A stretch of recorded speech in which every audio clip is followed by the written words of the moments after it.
Hello साथियों, तो आज मैं आप सभी को यहाँ पर जो है UP triple S C ASO का जो है फुल मॉक टेस्ट यहाँ पर सॉल्व कराने वाला हूँ। अगर मैं बात करूँ यहाँ पर जो आपको यहाँ पर ये 10 प्लस फुल मॉक टेस्ट दिए गए हैं, लगभग इसमें 12 मॉक टेस्ट जो है ऐड हो चुके हैं। तो इसी का जो पहला मॉक टेस्ट है आज वो मैं आप सभी को यहाँ पर सॉल्व कराने वाला हूँ। ठीक है, इसके अलावा आप सभी को पता है कि इसकी फीस जो है वो 199 हो चुकी है और आपको यहाँ पर इसके साथ ये सारा डेटा बिल्कुल कंप्लीटली फ्री दिया जा रहा है, जिसमें आपको सबसे जरूरी 1 डे रिवीजन बूस्टर बैंक मिल रही है, यानी कि आप 2 से 3 दिन पहले एग्जाम से सब कुछ आप अच्छे से रिवाइज कर पाएंगे इस नोट्स के द्वारा। ठीक है, बाकी यहाँ पर ये सब कुछ इसके साथ बिल्कुल कंप्लीटली फ्री मिल रहा है। और बाकी आज यहाँ पर मैं इसका पहला सेट जो है वो पूरा कंप्लीट सॉल्व भी कराऊंगा। तो ये आपको मिलेगा कहाँ? ये आपको मिलेगा एलवी क्लासेस ऐप पर। प्ले स्टोर पर आप सर्च कर लीजिएगा एलवी क्लासेस, वहां पर ये ऐप आपको मिल जाएगा। ठीक है, डायरेक्ट आप चाहे तो स्क्रीन पर क्लिक कर दीजिएगा या गवर्नमेंट एग्जाम कोर्स पर भी जाकर जो यहाँ पर इसको बाई कर सकते हैं। ठीक है, चलिए तो बात की बात हो गई। अब यहाँ पर ध्यान दीजिए, यहाँ पर जो मैंने आपका पेपर तैयार किया है इसको इस हिसाब से बनाया है कि यहाँ पर जो आपका सिलेबस था मैंने यहाँ पर हर टॉपिक को पूरा सिलेबस के अनुसार ही ऐड किया है। आप सभी को पता है कि यूपी ट्रिपल एस सी के द्वारा जो भी एग्जाम हो रहे हैं कभी कभी क्या होता है कि सिलेबस में जो टॉपिक दिए रहते हैं उससे हटके या कुछ ऐसे क्वेश्चन आ जाते हैं जो आपने कभी देखे भी नहीं होंगे। लेकिन यहाँ पर जो आपका पेपर बनाया गया वो पूरा सिलेबस के अकॉर्डिंग ही बनाया गया है। ठीक है, जितना सिलेबस में दिया है उसी के अनुसार है। तो अगर यहाँ पर ध्यान दीजिए आपने सिलेबस अच्छे से तैयार कर लिया होगा तो अब आपको मॉक टेस्ट में कोई दिक्कत नहीं आएगी। ठीक है, चलिए कॉपी पेन के साथ बैठिएगा। सभी लोग क्वेश्चन पढ़ने के बाद अपना आंसर स्वयं लिखिएगा। ठीक है, उसके बाद जब मैं आंसर बता दूंगा तो आपको ये चेक करना है कि आपका सही है या गलत। अगर सही होगा तो उसको सही टिक कर दीजिएगा, गलत होगा तो उसको क्रॉस कर दीजिएगा। और लास्ट में आपको चेक करना है कि टोटल 100 में कितने क्वेश्चन आपके सही हुए। पहला सेट है तो यहां पर मैंने यूपी जीके और कंप्यूटर लगभग बहुत ही सिंपल रखा है, बहुत ज्यादा हार्ड नहीं किया है। ठीक है, लेकिन इतना आसान भी नहीं है, अगर आपने पढ़ा होगा तभी आपको वो आएगा। ठीक है, चलिए देखिए यहाँ पर जो पहला क्वेश्चन है इसमें कह रहा है कि सांख्यिकी का प्राथमिक उद्देश्य क्या है। तो अगर मैं बात करूं सांख्यिकी के प्राथमिक उद्देश्य की तो सबसे पहले कह रहा है केवल डेटा एकत्र करना। देखिए अगर यहां पर ये एक वर्ड ना जुड़ा होता, केवल डेटा एकत्र करना यानी कि केवल वर्ड ना होता, तो डेटा एकत्र करना आप सभी को पता है कि यहाँ पर सांख्यिकी की एक प्रक्रिया है। डेटा एकत्र करना क्या है? ये सांख्यिकी की एक प्रक्रिया है, आप सभी को पता होगा। सबसे पहले यहाँ पर हम लोग डेटा को क्या करते हैं? एकत्र करते हैं यानी कि संग्रहण करते हैं। तो डेटा का यहाँ पर सबसे पहले जो है वो एकत्र किया जाता है यानी कि एकत्रीकरण किया जाता है। फिर उसके बाद क्या होता है? वर्गीकरण होता है। ठीक है, वर्गीकरण के बाद क्या होता है? प्रस्तुतिकरण होता है। ठीक है, तो यहां पर जो है प्रस्तुतिकरण किया जाता है। प्रस्तुतिकरण के बाद उसका विश्लेषण होता है। ठीक है, विश्लेषण के बाद वहां पर उसका निर्वचन किया जाता है। ठीक है, प्लस निर्वचन यहां पर मैं लिख देता हूं। ठीक है, तो ये याद रखिएगा। तो यहां पर एकत्र करना ये केवल उसकी एक प्रक्रिया है, यानी कि डेटा को एकत्र किया जाता है, वर्गीकरण किया जाता है, इसका प्रस्तुतिकरण होता है, विश्लेषण होता है, निर्वचन होता है। यानी कि इन सभी प्रक्रियाओं को मिलाने से इसका क्या उद्देश्य तय होता है कि यहाँ पर जो भी आपका जटिल डेटा है उसको ये सरल और समझने योग्य बनाएगा। कौन? आपका स्टैटिक जो है। तो यहाँ पर जो है आपका इसका विकल्प नंबर बी जो है आपका ये सही होगा। ठीक है, कौन सा सही होगा? यहाँ पर जो सेकंड नंबर दिया गया ये आपका सही हो जाएगा। इसके बाद आ जाइए क्वेश्चन नंबर 2 में। इसमें कह रहा है कि सांख्यिकी की सीमाओं के संदर्भ में कौन सा कथन सत्य है।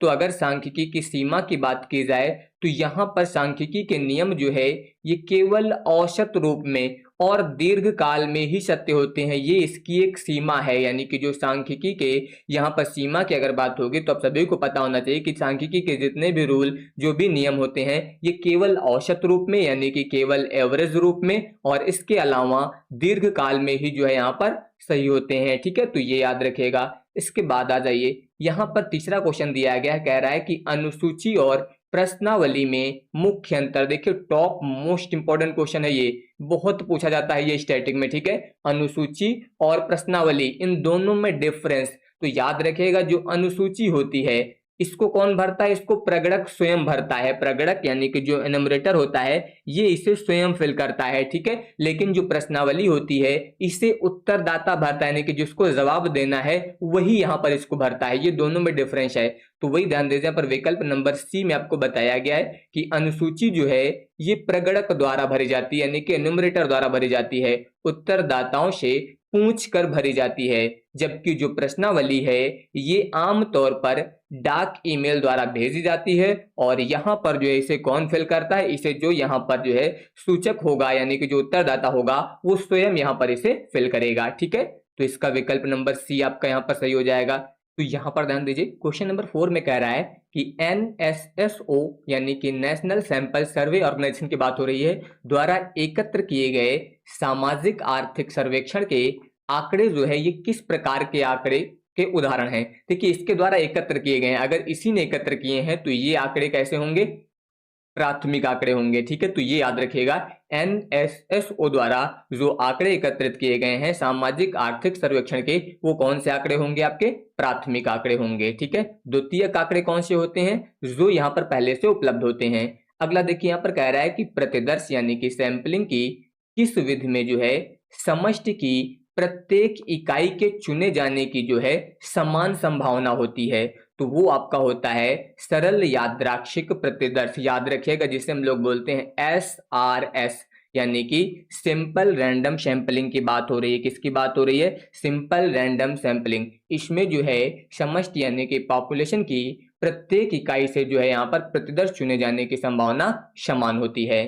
अगला क्वेश्चन देखिए, अगला यहाँ पर कह रहा है कि जब समष्टि यानी कि पॉपुलेशन विषम है तो उपर्युक्त प्रतिदर्श तकनीक जो है वो कौन सी है, यानी कि समष्टि यानी कि जो पॉपुलेशन की बात हो रही है, अगर यहाँ से प्रतिदर्श यानी कि सैंपल चुनना है और वहां पर जो समष्टि दी गई है वो पूरी की पूरी कैसी है, विषम है, तो यहाँ पर कह रहा है कि कौन सी तकनीक यहाँ पर प्रयोग की जाएगी। तो याद रखिएगा, इसके लिए प्रयोग किया जाएगा स्तरित यादृच्छिक प्रतिदर्श। यहाँ पर याद रखिएगा, स्तरित यादृच्छिक प्रतिदर्श। इसके द्वारा जब सैंपल चुना जाता है तो समष्टि यानी कि जो पॉपुलेशन है वो तो विषम होता है, लेकिन जब इसके द्वारा हम लोग चुनाव करते हैं तो जो यहाँ पर प्रतिदर्श यानी कि जो सैंपल की प्रत्येक इकाई होगी, यहाँ पर जो समूह बनाए जाएंगे वो आपके क्या हो जाएंगे, वो विषम नहीं रह जाएंगे, फिर वो समान हो जाएंगे। ठीक है, ये याद रखिएगा।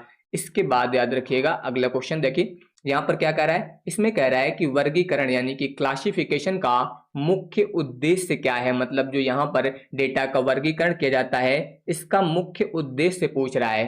तो डेटा को जो है उनकी समानताओं और असमानताओं के आधार पर जो है समूहों में विभाजित किया जाता है, यानी कि एक तरह के डेटा को अलग प्रकार से और जो यहाँ पर अलग तरीके के डेटा है उनको अलग तरीके से, यानी कि समानताओं और असमानताओं के आधार पर जो है डेटा को वर्गीकृत यानी कि अलग अलग किया जाता है।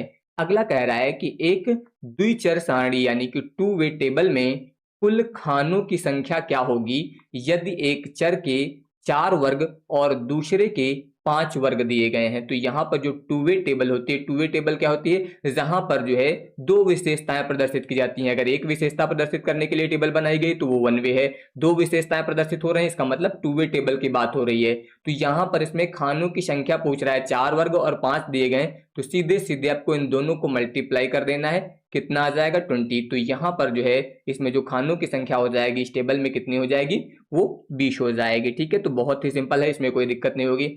अगला देखिए, अगला कह रहा है यहाँ पर संचयी आवृत्ति वक्र को इस नाम से भी जाना जाता है। जो यहाँ पर संचयी आवृत्ति वक्र है इसको किस नाम से जानते हैं, तो याद रखिएगा कि कम्युलेटिव फ्रीक्वेंसी कर्व जो है इसको ओजाइव वक्र के नाम से जानते हैं। किस नाम से जानते हैं, ओजाइव वक्र के नाम से। तो ये याद रखिएगा, संचयी आवृत्ति वक्र को ओजाइव वक्र के नाम से जाना जाता है। इसके बाद आ जाइए अगले क्वेश्चन पर।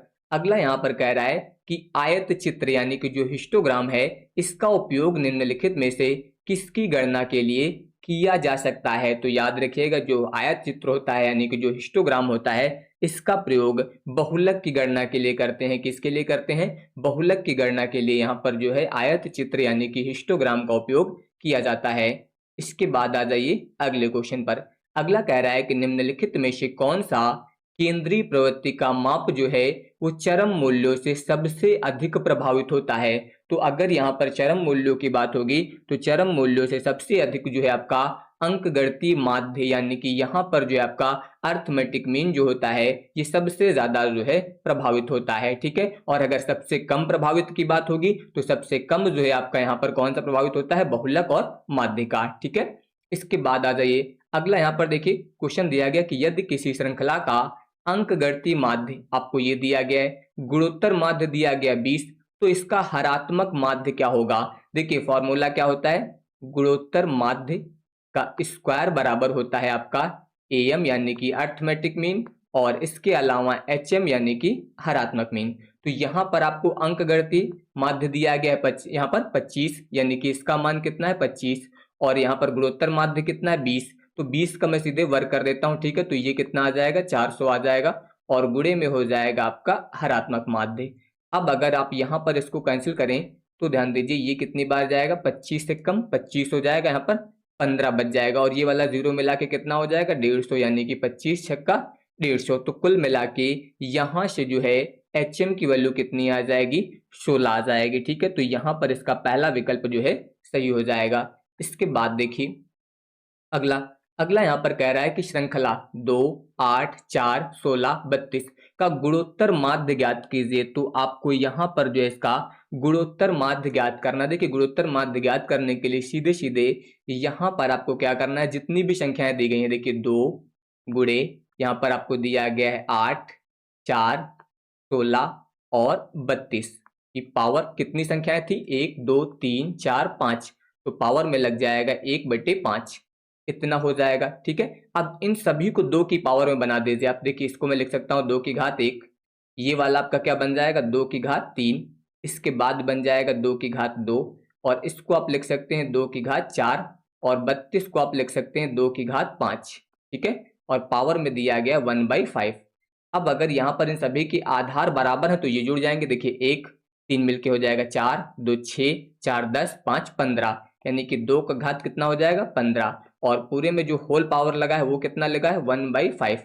अब 5 से अगर आप इसको कैंसिल कर देंगे तो ये 3 बार जाएगा, यानी कि 2 की घात 3, और 2 की घात 3 का मान कितना आ जाएगा 8 आ जाएगा। तो इसका विकल्प नंबर बी जो है यहाँ पर सही हो जाएगा। तो यहाँ पर जो मैंने आपका ये तैयार किया है पूरा मॉडल पेपर, ये पूरा सेम आपका मैंने कोशिश की है कि एग्जाम जैसा ही दिखे। यहाँ पर न्यूमेरिकल भी ऐड है, थ्योरी भी ऐड है, लगभग सभी कुछ जो है समान रूप से ऐड किया गया है ताकि कोई दिक्कत ना आए। तो अगर आपने पहले से इसको ज्वाइन करके सॉल्व किया होगा तो आप सभी को अंदाजा लग गया होगा कि किस तरीके से ये पेपर जो है आपके सिलेबस के अनुसार तैयार किया गया है, पूरा एक एक यहाँ पर क्वेश्चन, ठीक है। चलिए देखिए अगला यहाँ पर क्वेश्चन दिया गया, इसमें कह रहा है कि एक सममित वितरण यानी कि सिमेट्रिक यहाँ पर डिस्ट्रीब्यूशन की बात हो रही है। इसमें माध्य, माध्यिका और बहुलक के बीच जो है वो क्या संबंध होता है। तो यहाँ पर अगर मैं बात करूँ सममित वितरण की, तो जब भी सममित वितरण दिया जाएगा यानी कि सिमेट्रिक डिस्ट्रीब्यूशन दिया जाएगा तो उसमें हमेशा माध्य बराबर माध्यिका बराबर बहुलक, यानी कि तीनों का मान जो होता है वो बराबर होता है, यानी कि तीनों जो होते हैं वो समान होते हैं, ठीक है। तो ये याद रखिएगा यहाँ पर। इसके बाद आ जाइए अगले क्वेश्चन पर, यानी कि क्वेश्चन नंबर 15 पे। इसमें कह रहा है कि चतुर्थक विचलन यानी कि क्वार्टाइल डेविएशन की गणना का सूत्र क्या होता है। तो क्वार्टाइल डेविएशन के लिए जो सूत्र यूज किया जाता है वो होता है आपका Q3 माइनस Q1 और बटे में 2। ये तो आप सभी को पता होगा क्वार्टाइल डेविएशन का सूत्र, इसीलिए मैंने फॉर्मूला नोट्स भी आप सभी को बिल्कुल फ्री में दी है यहाँ पर, ठीक है, बैच के साथ। अगर आपने उसको रिवाइज कर रखा होगा तो कभी भी फॉर्मूले में कोई गलती आपसे नहीं होगी, ठीक है। तो ये विकल्प नंबर बी हो जाएगा। तो फॉर्मूला नोट्स जिनको भी मिल गई है सभी लोग अच्छे से जो है रिवाइज जरूर कर लीजिएगा। अगला क्वेश्चन देखिए, अगला यहाँ पर कह रहा है कि यदि किसी वितरण का मानक विचलन यानी कि स्टैंडर्ड डेविएशन दिया गया है 8, तो उसका प्रसरण क्या होगा। यहाँ पर आपको स्टैंडर्ड डेविएशन दे दिया गया है और आपसे उसका प्रसरण जो है वो पूछ रहा है। तो प्रसरण के लिए अगर मैं बात करूं तो आप सभी को पता होगा वेरिएंस बराबर होता है सिग्मा स्क्वायर, यानी कि मानक विचलन का जो है स्क्वायर होता है, ये तो आप सभी को पता होगा, ठीक है। तो बस यही आपको यहाँ पर यूज करना है। तो वेरिएंस अगर आपको ज्ञात करना है तो यहाँ पर देखिए स्टैंडर्ड डेविएशन ये आपका सिग्मा का मान ही होता है, ठीक है। तो ये 8 दिया गया तो 8 का स्क्वायर, और 8 का स्क्वायर करेंगे तो कितना हो जाएगा 64, यानी कि विकल्प नंबर सी यहाँ पर जो है सही हो जाएगा, ठीक है। इसके बाद आ जाइए अगले क्वेश्चन पर। अगला देखिए क्या कह रहा है, कह रहा है कि विचरण गुणांक यानी कि कोफिशिएंट ऑफ वेरिएशन का यहाँ पर जो है सूत्र क्या होगा। तो विचरण गुणांक का जो सूत्र होता है वो होता है सिग्मा बटे एक्स बार गुणे 100, ये फॉर्मूला होता है, ठीक है। तो यहाँ पर जो आपको विकल्प नंबर ए में दिया गया है सिग्मा बटे एक्स बार गुणे 100, ठीक है, ये याद रखिएगा। इसके बाद आ जाइए, देखिए पेपर में डायरेक्ट फॉर्मूला पूछा जा सकता है, कभी कभी उस पर न्यूमेरिकल पूछा जाएगा, कभी कभी डायरेक्ट फॉर्मूला ही पूछा जाएगा। अगला कह रहा है कि कार्ल पियर्सन का विषमता गुणांक किसके बीच होता है? तो कार्ल पियर्सन का विषमता गुणांक जो होता है वो -3 और +3 के बीच होता है। ठीक है, ये याद रखिएगा। बाउली का जो होता है विषमता गुणांक वो -1 और +1 के बीच होता है, लेकिन कार्ल पियर्सन का विषमता गुणांक -3 और +3 के बीच होता है।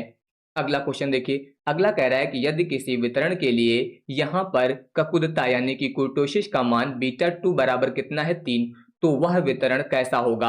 आप सभी को पता होगा कि β2 अगर 3 के बराबर है तो इसका मतलब यहाँ पर जो ग्राफ बनेगा वो कैसा होगा? आपका मेसोकर्टिक होगा। β2 बराबर 3 होने पर क्या हो जाएगा? मेसोकर्टिक हो जाएगा। ठीक है, तो ये याद रखिएगा, यहाँ पर क्या होगा? मेसोकर्टिक। बाकी लेप्टोकर्टिक कब होता है? जब β2 का मान 3 से बड़ा होता है। प्लेटोकर्टिक कब होता है? जब β2 का मान 3 से छोटा होता है, सॉरी 3 से छोटा होता है। ठीक है, तो ये याद रखिएगा, तब यहाँ पर जो है क्या होता है? प्लेटोकर्टिक होता है। ठीक है, तो ये तीनों कंडीशन आप सभी को यहाँ पर अच्छे से याद रखनी है। इसके बाद आ जाइए अगले क्वेश्चन पर।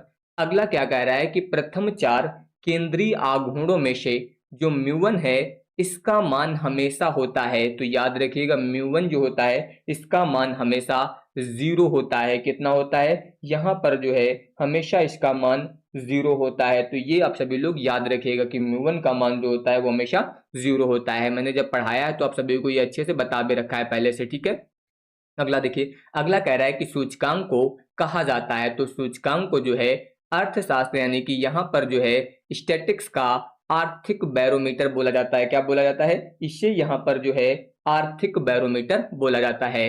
अगला क्वेश्चन देखिए। अगला यहाँ पर कह रहा है कि आधार वर्ष का सूचकांक हमेशा कितना माना जाता है? जो आपका बेस ईयर होता है उसका सूचकांक हमेशा 100 माना जाता है। कितना माना जाता है?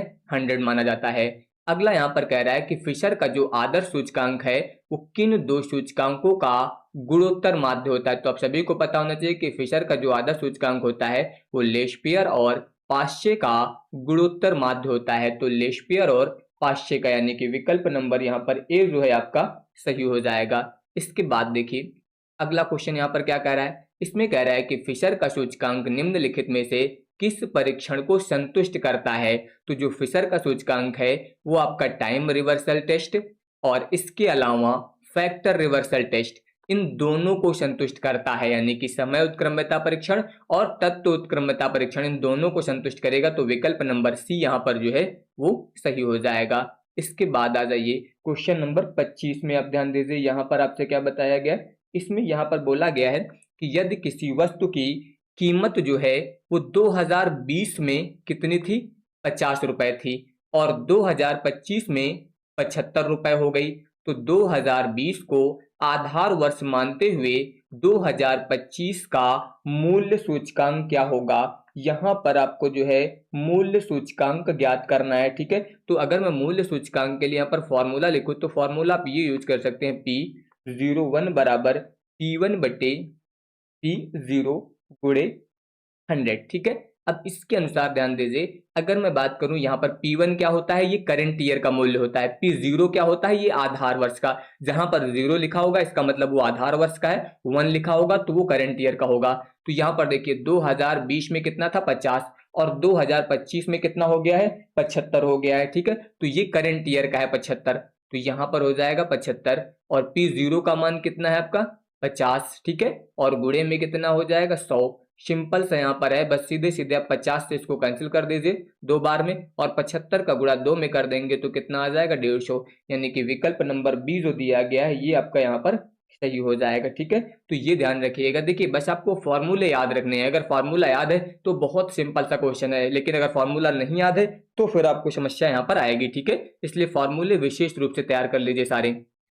अगला देखिए, अगला कह रहा है कि सहसंबंध गुणांक आर की सीमा क्या होती है? जो सहसंबंध गुणांक होता है इसकी सीमा क्या होती है? तो सहसंबंध गुणांक की जो सीमा होती है वो -1 से +1 होती है। कितनी होती है? -1 से +1 जो है वो सहसंबंध गुणांक की सीमा होती है। ठीक है, ये याद रखिएगा। लेकिन अगर आपको सहसंबंध गुणांक की जगह पर ये दे दिया जाता बहु सहसंबंध गुणांक की सीमा क्या होती है, यानी कि यहाँ पर आपसे बोल दिया जाता कि बहु सहसंबंध गुणांक की सीमा, गुणांक की सीमा, तो ये याद रखिएगा, जब भी यहाँ पर बहुसहसंबंध गुणांक की सीमा की बात होगी तो इसकी सीमा हमेशा 0 और 1 के बीच होती है। तो सहसंबंध गुणांक की सीमा -1 से +1 होगी। जब भी बहुसहसंबंध गुणांक की सीमा की बात होगी तो वो 0 से 1 होगी। ठीक है, इसके बाद आ जाइए अगले क्वेश्चन पर। अगला कह रहा है यदि दो चर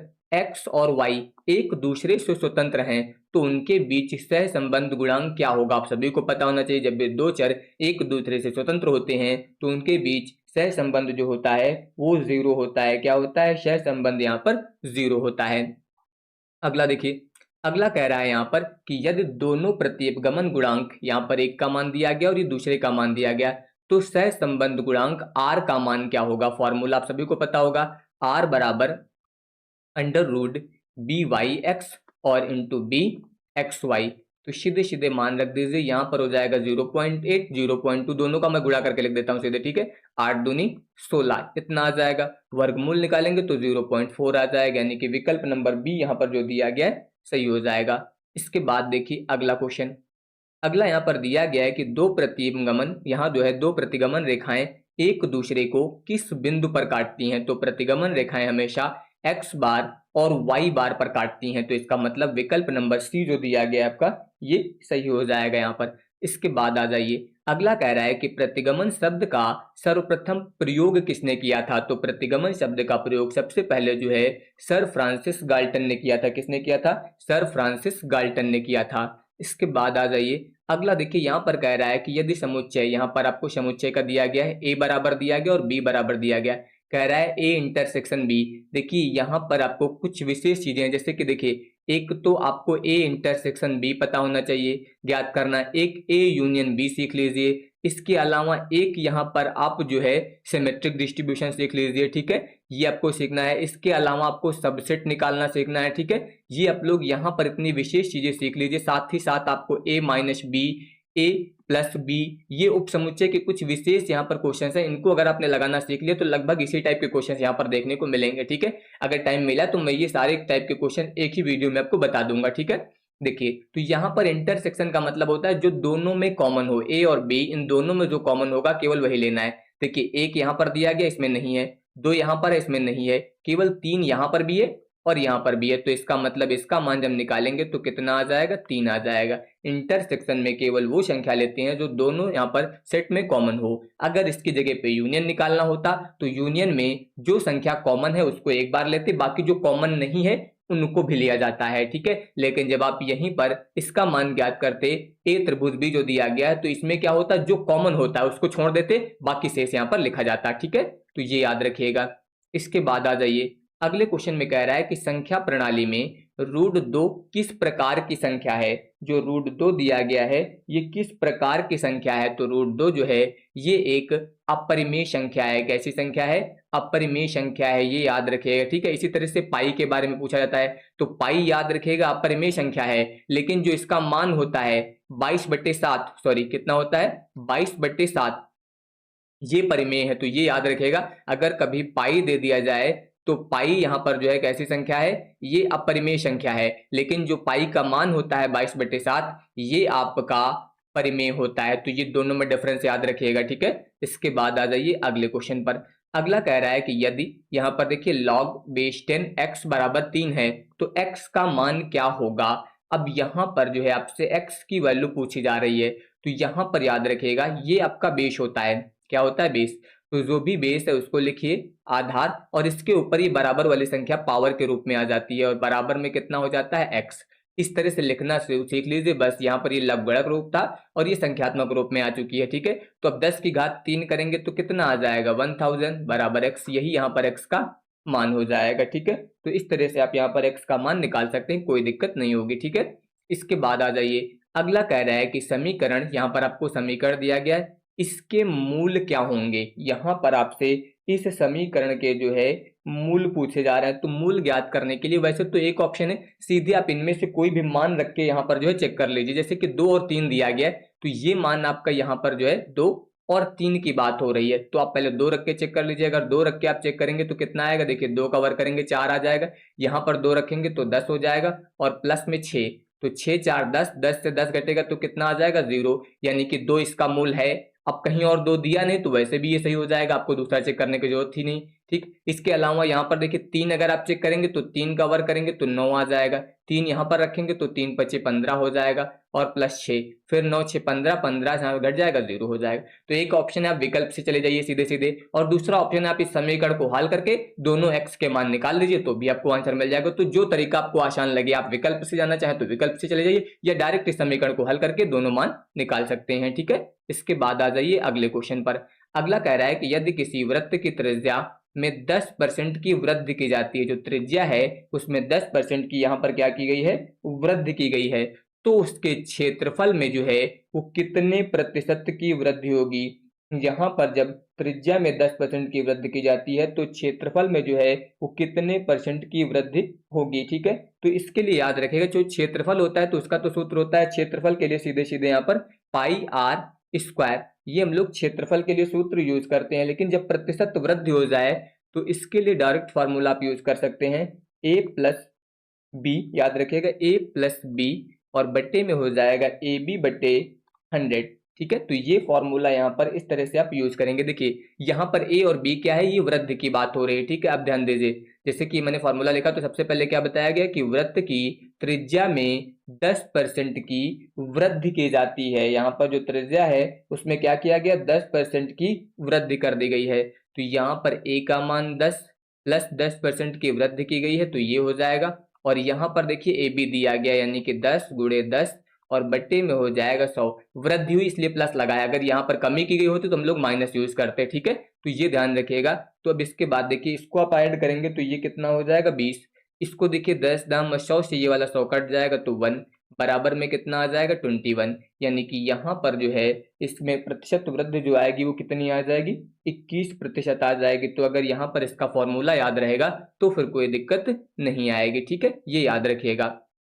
इसके बाद आ जाइए अगले क्वेश्चन पर। अगला देखिए यहाँ पर कह रहा है कि शब्द ASO के अक्षरों को कुल कितने अलग अलग तरीकों से व्यवस्थित किया जा सकता है। यहाँ पर तो मैंने ASO वर्ड यूज कर लिया है, लेकिन पेपर में आपका हो सकता है ASO ना आए, वहां पर कुछ भी अलग से वर्ड आपसे पूछा जा सकता है। ठीक है, तो कह रहा है कि यहाँ पर जो है इसको कितने तरीके से यहाँ पर आप व्यवस्थित कर सकते हैं। तो सीधे सीधे 3 अक्षर दिए गए हैं तो इसको कितने तरीके से, फैक्टोरियल 3 से। जितने भी अक्षर होंगे, 5 होते तो 5 कर देते, 6 होते तो 6 कर देते, अगर कोई कॉमन लेटर होता तो उसको हम लोग भाग भी करते हैं उसी संख्या से। ठीक है, तो फैक्टोरियल 3 के लिए सीधे 3 2 1 कितना आ जाएगा, 3 दूनी 6, यानी कि विकल्प नंबर बी यहाँ पर जो है वो सही हो जाएगा। इसके बाद आ जाइए अगले क्वेश्चन पर।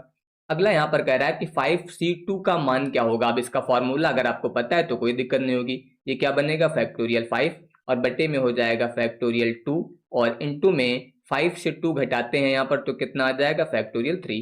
इसको आप सॉल्व कर लीजिए। देखिए 5 इंटू 4 इंटू, इससे आप चाहे तो लिख दीजिए फैक्टोरियल 3, बटे में देखिए फैक्टोरियल 2 है, इसको 2 इंटू 1 लिख दीजिए, और ये वाला 3 हम लोग अभी इसको कैंसिल कर देंगे। तो यहाँ पर इस फैक्टोरियल से ये फैक्टोरियल कैंसिल हो जाएगा, 2 से इसको कैंसिल कर दीजिए तो ये कितना आ जाएगा 10। कुल मिला के इसका जो पहला विकल्प दिया गया है यहाँ पर ये आपका सही हो जाएगा 10। ठीक है, इसके बाद देखिए अगला।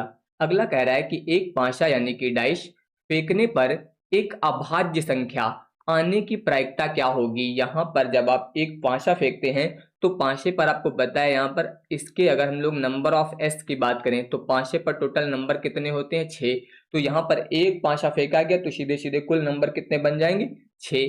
अब घटनाएं यहाँ पर कौन कौन सी घट सकती है, देखिए क्या कह रहा है, फेंकने पर एक अभाज्य संख्या आने की प्रायिकता। तो अब पाशे पर आपके नंबर कौन कौन से होते हैं, सभी को पता है 1 2 3 4, तो उसमें अभाज्य कौन सी संख्या है, 2 होती है, 3 होती है, 5 होती है, ये संख्याएं जो है आपकी अभाज्य होती हैं।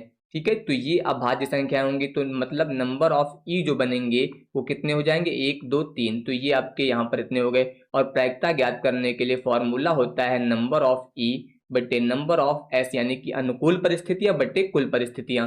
तो अनुकूल परिस्थितियां हैं 3 और कुल परिस्थितियां हैं 6, तो 3 को अगर कैंसिल करेंगे तो 3 दूनी 6, यानी कि 1/2 यहाँ पर जो है प्रायिकता मिल जाएगी। तो इस तरीके से यहाँ पर ये क्वेश्चन सही हो जाएगा।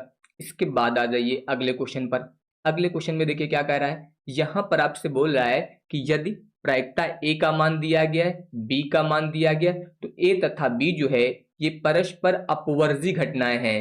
तो पी ए यूनियन बी का मान जो है यहाँ पर ज्ञात कीजिए। जब भी अपवर्जी घटनाओं की बात होगी तो अपवर्जी घटना की कंडीशन में पी ए इंटरसेक्शन बी की वैल्यू जो होती है वो 0 होती है जब अपवर्जित घटना की बात होगी, ठीक है, तो ये याद रखिएगा। और अगर ये 0 होगा तो पी ए यूनियन बी बराबर बनता है आपका प्रायिकता ऑफ ए प्लस प्रायिकता ऑफ बी। बस दोनों को ऐड कर दीजिए तो इसका मान है 0.4 और इसका मान है 0.5।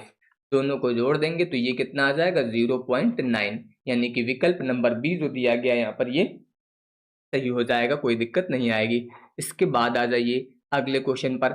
अगला देखिए क्या कह रहा है कि सप्रतिबंध प्रायिकता का सूत्र पी ए अपान बी किसके बराबर होता है। मैंने कई बार बताया कि अगर कहीं पर भी ऐसा दिया गया है ए अपान बी तो ऊपर अंश में तो हमेशा यही आएगा ए इंटरसेक्शन बी, और बट्टे में आपको देखना है कि अगर यहाँ बी है तो बट्टे में प्रायिकता ऑफ बी यूज करेंगे। अगर ये बी अपान ए होता तब भी अंश में यही रहता, लेकिन हर में हम लोग फिर ए वाला यूज करते। तो देखिए कहां पर बट्टे में प्रायिकता ऑफ बी दिया गया है, सेकंड नंबर में, ठीक है। बाकी यहाँ पर यूनियन लगा इसलिए ये गलत हो जाएगा, ठीक है। तो इसका विकल्प नंबर यहाँ पर जो दिया गया आपका कौन सा सही हो जाएगा, बी सही हो जाएगा। इसके बाद आ जाइए अगले क्वेश्चन पर। अगला कह रहा है कि भारत में राष्ट्रीय आय का अनुमान लगाने वाली संस्था कौन सी है। तो राष्ट्रीय आय का अनुमान जो है वो राष्ट्रीय सांख्यिकी कार्यालय, जिसे आप NSO के नाम से जानते हैं, ठीक है, ये हो जाएगा। अगला क्वेश्चन देखिए। अगला कह रहा है कि भारत में विनिर्माण क्षेत्र के प्रदर्शन को मापने के लिए औद्योगिक उत्पादन सूचकांक का आधार वर्ष क्या है। तो वैसे तो अगर आपका इस एग्जाम के अनुसार देखिए यहाँ पर जो क्वेश्चन दिया गया इसमें अगर आधार वर्ष की बात करें तो ये 2011-12 होगा, लेकिन अगर वर्तमान की बात होगी इस समय 2026 में, तो इस समय आईआईपी का जो है नया जो आधार वर्ष है वो अब आपका 2022-23 है, ठीक है। तो ये याद रखिएगा। यहाँ पर क्वेश्चन में तो 22-23 दिया ही नहीं गया है, तो दिया ही नहीं गया तो इसका मतलब बी नंबर यहाँ पर आपका सही हो जाएगा, ठीक है, ये याद रखिएगा, बी सही होगा। लेकिन अगर यहाँ पर मैं बात करूं 2026 की तो 2026 में अब ये चेंज हो चुका है, ठीक है। अगर वर्तमान दिया जाए पेपर में और यहाँ पर 22-23 है तो आपको वही सही करना रहेगा, ठीक है। इसके बाद आ जाइए अगले क्वेश्चन में। अगला देखिए कह रहा है कि निम्नलिखित में से कौन सा जनसांख्यिकी मापांक किसी देश की जनसंख्या की आयु संरचना को दर्शाता है। तो आयु संरचना को यहाँ पर जो है कौन दर्शाता है, तो याद रखेगा कि आयु विशिष्ट जन्म दर, ये जो है आपका यहाँ पर जो आयु विशिष्ट जन्म दर है ये यहाँ पर जनसंख्या की आयु संरचना को दर्शाता है, ठीक है। इसके बाद देखिए अगला कह रहा है कि मुद्रा और बैंकिंग के संदर्भ में M1 मौद्रिक संकलन में क्या शामिल नहीं है। तो M1 की बात हुई है, इसमें जो है यहाँ पर क्या शामिल नहीं है आपसे पूछा गया। तो आप लोग याद रखिएगा कि बैंकों के पास जो यहाँ पर सावधि जमा होती है ये आपका M1 में शामिल नहीं होता है। बाकी जनता के पास मुद्रा, बैंकों के पास मांग जमा और RBI के पास जो अन्य जमाएं हैं ये आपके M1 में शामिल होती हैं। इसके बाद आ जाइए अगला क्वेश्चन यहाँ पर कह रहा है कि केंद्रीय सांख्यिकी संगठन यानी कि CSO और राष्ट्रीय प्रतिदर्श सर्वेक्षण कार्यालय यानी कि NSSO का विलय करके NSO की स्थापना किस वर्ष की गई है। तो ये स्थापना 2019 में की गई है। इसके बाद अगला क्वेश्चन यहाँ पर दिया गया है कि उत्तर प्रदेश सरकार के अर्थशास्त्र एवं सांख्यिकी निदेशालय का मुख्य कार्य क्या है। तो यहाँ पर DES के कार्य की बात हो रही है। तो अगर इसके कार्य की बात करें तो ये आपका राज्य से संबंधित विभिन्न सांख्यिकी आंकड़ों का संग्रहण, विश्लेषण और प्रकाशन, ये जो है यहाँ पर DES का जो है वो कार्य हो जाएगा, ठीक है। इसके बाद देखिए अगला कह रहा है कि श्रम सांख्यिकी के अंतर्गत श्रम बल भागीदारी दर यानी कि LFPR की गणना कैसे की जाती है। तो जब भी LFPR की गणना होगी तो याद रखिएगा श्रम बल और बटे में कुल जनसंख्या गुणे 100, ये फॉर्मूला आपका यूज होता है। मैंने इसका पूरा चैप्टर आपको वन शॉट में सॉल्व करा दिया है। अगर आपने नहीं देखा है भारतीय अर्थव्यवस्था की सांख्यिकी माप तो उसको देख लीजिए, वहां पर पूरा मैंने जो है कंप्लीट जो है 150 MCQ यहाँ पर कराए हैं, ठीक है। इसके बाद देखिए अगला कह रहा है कि सांख्यिकी अशुद्धि का अर्थ क्या होता है, यानी कि स्टैटिकल एरर का जो है अर्थ पूछा जा रहा है आपसे। स्टैटिकल एरर शायद इसमें कुछ क्वेश्चन छूट गए हैं, हाँ यहाँ पर ध्यान दीजिए 47 के बाद ये आपका छूट गया है 48 नंबर। इसमें कह रहा है कि भारत में थोक मूल्य सूचकांक यानी कि होल प्राइस इंडेक्स कौन जारी करता है। तो अगर यहाँ पर होल प्राइस इंडेक्स की बात होगी तो ये आपका वाणिज्य और उद्योग मंत्रालय जारी करता है। कौन जारी करता है, वाणिज्य और उद्योग मंत्रालय, आप सभी को मैंने बताया था। इसके अलावा आईआईपी हो गया, राष्ट्रीय आय हो गया, जीडीपी हो गया, ये सभी जो है एनएसओ जारी करता है। लेकिन डब्ल्यूपीआई कौन जारी करता है? ये वाणिज्य और उद्योग मंत्रालय जारी करता है। ठीक है, अगला यहाँ पर कह रहा है कि राष्ट्रीय प्रतिरक्षण सर्वेक्षण यानी कि एनएसएस का कौन सा चक्र, कौन सा राउंड है जो मुख्य रूप से घरेलू उपभोक्ता व्यय से संबंधित होता है? तो कौन सा ऐसा यहाँ पर चक्र है जो घरेलू उपभोक्ता व्यय से यहाँ पर संबंधित होता है? तो याद रखिएगा ये आपका पंचवर्षीय उपभोक्ता व्यय सर्वेक्षण चक्र। ठीक है, ये याद रखिएगा। इसके बाद आ जाइए, अगला यहाँ पर कह रहा है कि सांख्यिकी अशुद्धि यानी कि स्टैटिकल एरर का क्या अर्थ है? तो स्टैटिकल एरर का अर्थ याद रखिएगा कि वास्तविक मूल्य और अनुमानित मूल्य, इन दोनों का जो डिफरेंस होता है उसे ही स्टैटिकल एरर कहते हैं। ठीक है, ये याद रखिएगा। यहाँ पर वास्तविक मूल्य और अनुमानित मूल्य के बीच का जो अंतर होता है इसे स्टैटिकल एरर बोला जाता है। अगला क्वेश्चन देखिए, यहाँ पर कह रहा है कि प्राथमिक आंकड़ों के संग्रहण की अप्रत्यक्ष मौखिक अनुसंधान विधि कहाँ जो है वो सबसे उपयुक्त होती है? जहां पर उत्तरदाता सीधे जानकारी नहीं दे सकता या किसी कारणवश जो है उसे दिक्कत हो रही है, तो वहां पर हम लोग अप्रत्यक्ष मौखिक अनुसंधान विधि का जो है प्रयोग करते हैं। इसका मतलब इसका जो विकल्प नंबर बी दिया गया, जहां उत्तरदाता सीधे जानकारी देने से कतराते हैं या असमर्थ होते हैं, वहां पर जो है अप्रत्यक्ष मौखिक अनुसंधान विधि का प्रयोग किया जाता है।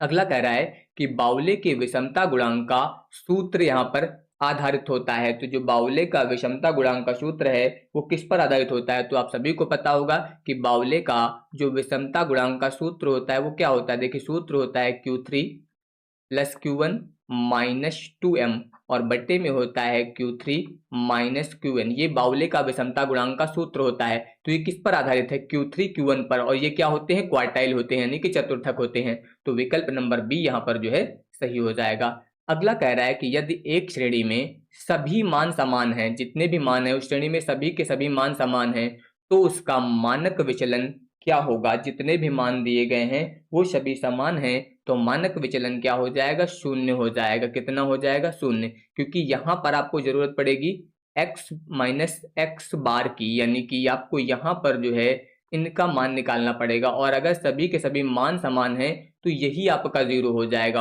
और अगर ये जीरो हो जाएगा तो मीन डेविएशन भी आपका क्या हो जाएगा? जीरो हो जाएगा। ठीक है, ये याद रखिएगा। अगला यहाँ पर कह रहा है कि सूचकांक निर्माण में भार देने की पारिवारिक बजट विधि, सूचकांक निर्माण में जो भार है इसको यहाँ पर देने के लिए जो है पारिवारिक बजट विधि का दूसरा नाम क्या है? पारिवारिक बजट विधि का दूसरा नाम याद रखिएगा भारित मूल्यानुपात विधि है। क्या है? भारित मूल्यानुपात विधि। अगला देखिए, अगला यहाँ पर क्वेश्चन दिया गया है इसमें कि दो चरों के बीच पूर्ण ऋणात्मक संबंध होने पर आर का मान क्या होगा? जो दो चर हैं अगर वो पूरी तरह से ऋणात्मक हैं तो आर का मान भी क्या हो जाएगा? ऋणात्मक हो जाएगा। ये याद रखिएगा, यहाँ पर अगर दोनों के दोनों चर जो है पूरी तरह से ऋणात्मक से संबंध में है तो आर का मान भी क्या आएगा? निगेटिव आएगा। ठीक है, यानी कि आर का मान फिर क्या आ जाएगा? -1 आ जाएगा।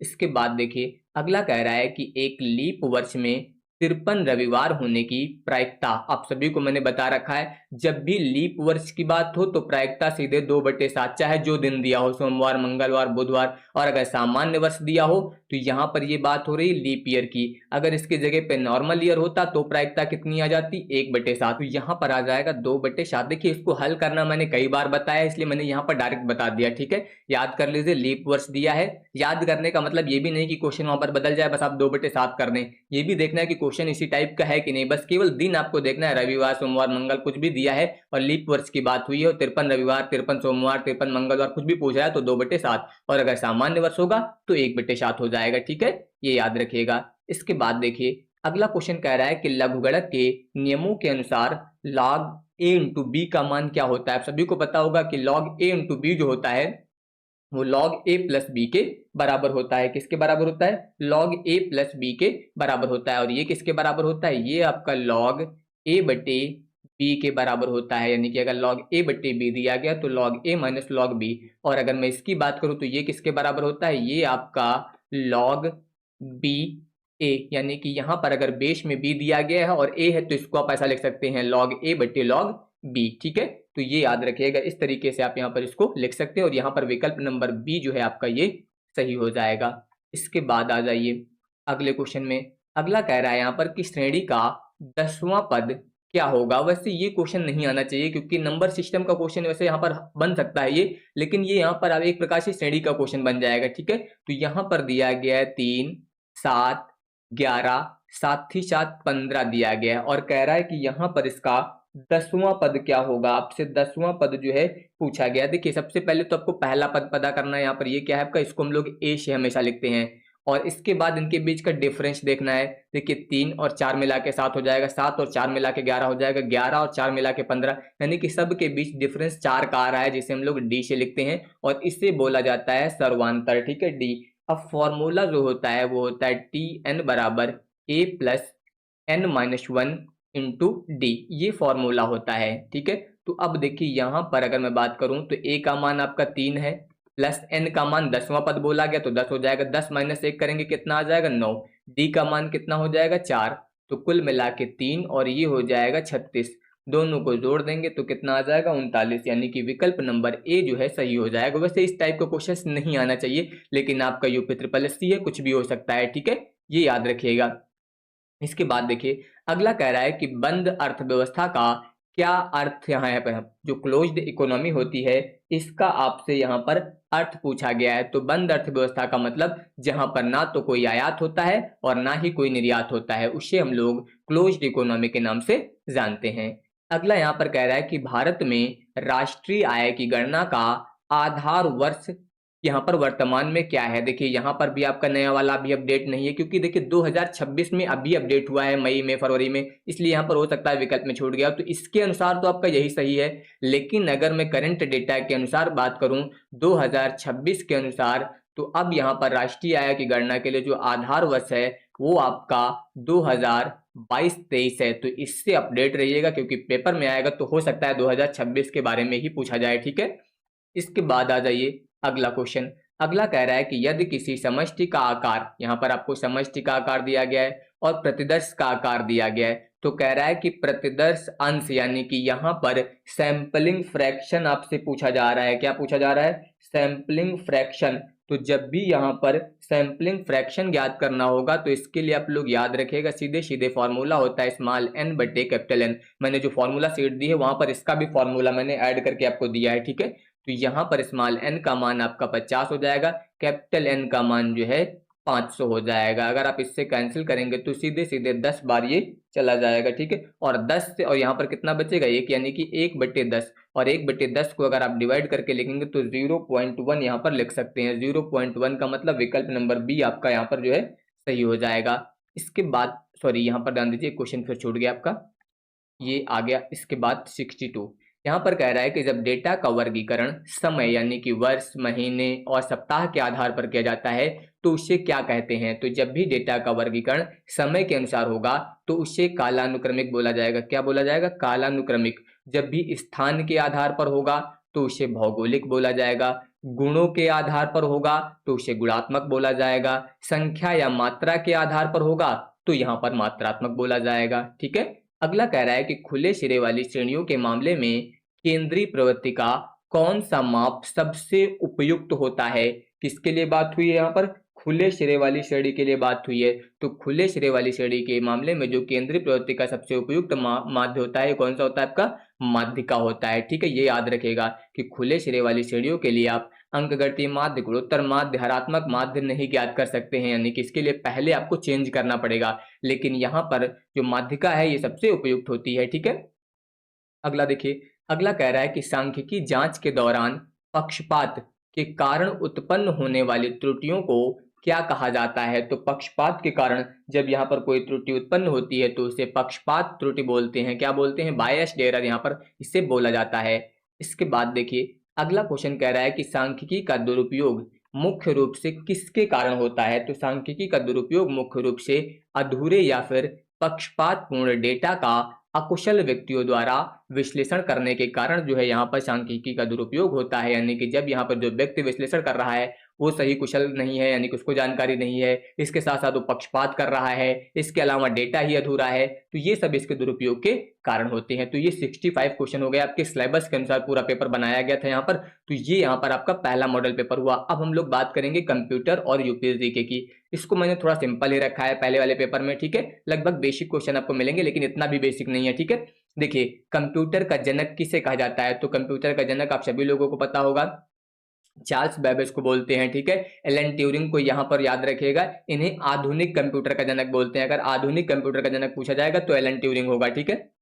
इसके अलावा ट्यूरिंग टेस्ट भी यहाँ पर एलन ट्यूरिंग ने ही किया था 1950 में, ठीक है। जॉन वॉन न्यूमैन ने कंप्यूटर आर्किटेक्चर का यहाँ पर वर्णन किया है, ठीक है। कंप्यूटर आर्किटेक्चर की बात होगी तो जॉन वॉन न्यूमैन हो जाएगा। डब्ल्यू का आविष्कार किसने किया? तो टिम बर्नर ली ने किया है, ठीक है। तो ये सब यहाँ पर आपको तैयार करना है। बेसिक चीजें तो वैसे भी सबको पता होनी चाहिए, बिल्कुल। यहाँ पर देखिए, निम्नलिखित में से कौन सा एक ऑपरेटिंग सिस्टम का उदाहरण नहीं है? इनमें से जो है आपका MS एक्सेल, आप सभी को पता होगा कि ये यहाँ पर जो है एक एप्लीकेशन सॉफ्टवेयर है, ये आपका ऑपरेटिंग सिस्टम नहीं है। बाकी विंडो 11, लाइनक्स, मैक ओएस, ये सभी के सभी यहाँ पर ऑपरेटिंग सिस्टम हैं। इसके बाद अगला कह रहा है कि इंटरनेट पर प्रत्येक कंप्यूटर या डिवाइस की पहचान करने के लिए किसका उपयोग किया जाता है? तो इंटरनेट पर कंप्यूटर की पहचान या फिर डिवाइस की पहचान करने के लिए हमेशा IP एड्रेस का यूज करते हैं। किसका यूज करते हैं? IP एड्रेस का यूज जो है यहाँ पर किया जाता है। इसके बाद देखिए, अगला कह रहा है कि MS वर्ड में किसी दस्तावेज को सुरक्षित करने के लिए, यानी कि यहाँ पर जो है सेव करने के लिए किसका प्रयोग करते हैं? Ctrl+S का प्रयोग करते हैं। ये याद रखिएगा, Ctrl+S का प्रयोग जो है यहाँ पर सेव करने के लिए जो है किया जाता है डेटा को। Ctrl+O किसके लिए करते हैं? अगर कोई फाइल पहले से आपने बना रखी है तो उसको ओपन करने के लिए Ctrl+O करते हैं। प्रिंट करने के लिए Ctrl+N, यहाँ पर P का प्रयोग किया जाता है, ठीक है। ये याद रखिएगा। इसके बाद आ जाइए अगला। अगला कह रहा है कि MS एक्सेल में सेल संदर्भ, जैसे कि ये दिया गया है $1 किस प्रकार का यहाँ पर जो है सेल संदर्भ है? तो यहाँ पर डॉलर शब्द लग गया, तो डॉलर लगने से यहाँ पर जो है ये आपका मिश्रित सेल संदर्भ हो जाएगा, जिसे आप मिक्स्ड सेल रेफरेंस यहाँ पर बोलते हैं, ठीक है। यहाँ पर आपका एक रिलेटिव सेल रेफरेंस होता है, एब्सोल्यूट होता है, नॉर्मल होता है, इसके अलावा मिक्स्ड सेल रेफरेंस होता है, ठीक है। ये याद रखेगा। अगर दोनों डॉलर लग जाते तो एब्सोल्यूट हो जाता है यहाँ पर, ठीक है। डॉलर लगने का मतलब उसको स्थिर कर दिया गया, यानी कि अब इसमें कोई परिवर्तन नहीं होगा, इसको कहीं पर भी आप कॉपी करेंगे, ठीक है। तो ये हो जाएगा। इसके बाद आ जाइए अगला। अगला कह रहा है कि कृत्रिम बुद्धिमत्ता के जनक के रूप में किससे जाना जाता है? तो आर्टिफिशियल इंटेलिजेंट के यहाँ पर जो है जनक के रूप में किसे जाना जाता है? तो आप सभी को यहाँ पर पता होना चाहिए, आर्टिफिशियल इंटेलिजेंस के यहाँ पर जनक जो है वो जॉन मैकार्थी जी हैं। कौन है? John McCarthy. इनको जो है कृत्रिम बुद्धिमत्ता का जनक माना जाता है। इसके बाद अगला क्वेश्चन यहाँ पर कह रहा है कि निम्नलिखित में से कौन सा एक क्लाउड कंप्यूटिंग प्लेटफॉर्म का उदाहरण है? क्लाउड कंप्यूटिंग प्लेटफॉर्म का उदाहरण कह रहा है, देखिए माइक्रोसॉफ्ट अज्योर, ये आपका क्लाउड कंप्यूटिंग का उदाहरण है। गूगल ड्राइव, ये भी एक प्रकार से क्लाउड कंप्यूटिंग का उदाहरण है। अमेजन वेब सर्विस AWS, ये भी आपका क्लाउड कंप्यूटिंग का उदाहरण है। तो यहाँ पर ये तीनों सही हो जाएंगे, यानी कि इसका विकल्प नंबर डी, उपरोक्त सभी, ये आपका सही होगा। अगला देखिए, अगला कह रहा है कि साइबर सुरक्षा के संदर्भ में फिशिंग का क्या अर्थ है? फिशिंग का मतलब यहाँ पर क्या है कि किसी भी क्रेडिट कार्ड के विवरण की जानकारी लेना, पासवर्ड की जानकारी लेना, ठीक है। ये आपका फिशिंग कहलाता है। क्या कहलाता है? फिशिंग कहलाता है। यानी कि इसका विकल्प नंबर बी जो होगा, धोखाधड़ी से संवेदनशील जानकारी जैसे कि पासवर्ड या क्रेडिट कार्ड का विवरण, ये सब प्राप्त करना क्या कहलाता है? फिशिंग कहलाता है। इसके बाद देखिए कि यहाँ पर क्वेश्चन दिया गया कि ई गवर्नेंस में G2C का मॉडल का अर्थ क्या है? तो G2C का मतलब यहाँ पर गवर्नमेंट टू सिटीजन है, यानी कि यहाँ पर जो गवर्नमेंट सेवाएं प्रदान करती है वो नागरिकों के लिए, जो देश के नागरिक होते हैं, जैसे कि आधार सेवा होगा, इस तरह की जो सेवाएं हैं G2C के अंतर्गत, यानी कि गवर्नमेंट टू सिटीजन के अंतर्गत आएंगी। अगला देखिए, अगला यहाँ पर कह रहा है कि सोशल नेटवर्किंग साइट यानी कि ट्विटर को अब आधिकारिक तौर पर किस नाम से जाना जाता है? तो आप सभी को पता चल गया होगा कि ट्विटर को अब किस नाम से जानते हैं? एक्स के नाम से यहाँ पर जो है ट्विटर को जाना जाता है। इसके बाद देखिए अगला क्वेश्चन। अगला यहाँ पर कह रहा है कि निम्नलिखित में से कौन सी एक इनपुट डिवाइस है? तो यहाँ पर प्रिंटर आपका आउटपुट डिवाइस है, मॉनिटर भी आउटपुट डिवाइस है, प्लॉटर भी आउटपुट डिवाइस है, तो स्कैनर यहाँ पर जो है इनपुट डिवाइस हो जाएगा। अगला कह रहा है कि भारत के डिजिटल वित्तीय बुनियादी ढांचे के संदर्भ में यूपीआई का पूर्ण रूप क्या होता है? तो यहाँ पर जो आपसे यूपीआई का पूर्ण रूप पूछ रहा है, तो यूपीआई का पूर्ण रूप क्या होगा? यूनिफाइड पेमेंट इंटरफेस होता है। क्या होता है? यूनिफाइड पेमेंट इंटरफेस, ठीक है। ये याद रखिएगा। इसके बाद देखिए अगला क्वेश्चन, अगला कह रहा है कि ईमेल भेजते समय बीसीसी फील्ड का क्या अर्थ होता है। बीसीसी का मतलब होता है ब्लाइंड कार्बन कॉपी। क्या होता है? ब्लाइंड कार्बन कॉपी होता है, ठीक है। इसके बाद आ जाइए, अगला क्वेश्चन यहाँ पर है कि वर्ल्ड वाइड वेब का आविष्कार किसने किया था। अभी मैंने शुरुआत में ही बताया था, टिम बर्नर्स-ली ने जो है वर्ल्ड वाइड वेब का आविष्कार किया था, ठीक है। अगला देखिए, अभी एक क्वेश्चन यहाँ पर छूट गया शायद आपका कंप्यूटर का, हाँ ये यहाँ पर देखिए, इसमें कह रहा है कि चैट जीपीटी किस प्रकार का तकनीकी उदाहरण है। तो चैट जीपीटी आपका क्या है? चैट जीपीटी जो है एक जनरेटिव एआई है। क्या है? जनरेटिव एआई जो है आपका यहाँ पर चैट जीपीटी हो जाएगा, ठीक है। तो ये याद रखिएगा। इसके बाद आ जाइए, अब हम लोग बात करेंगे यूपी जीके की। यहाँ पर इसके 20 क्वेश्चन होंगे। तो देखिए पहला क्वेश्चन यहाँ पर दिया गया, इसमें क्या कह रहा है कि उत्तर प्रदेश राज्य का गठन यानी कि स्थापना दिवस कब मनाया जाता है।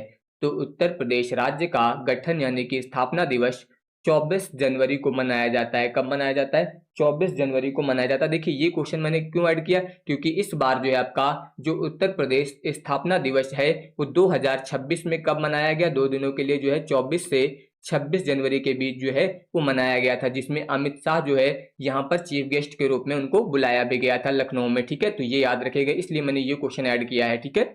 इसके बाद आ जाइए अगले क्वेश्चन पे। अगला यहाँ पर कह रहा है कि 2011 की जनगणना के अनुसार उत्तर प्रदेश का सबसे अधिक जनसंख्या वाला जिला कौन सा है। तो सबसे अधिक जनसंख्या वाला जिला की बात की जाएगी तो वो कौन सा होगा? प्रयागराज। कौन सा हो जाएगा? प्रयागराज हो जाएगा। अगर सबसे कम जनसंख्या की बात की जाती तो वो महोबा हो जाता।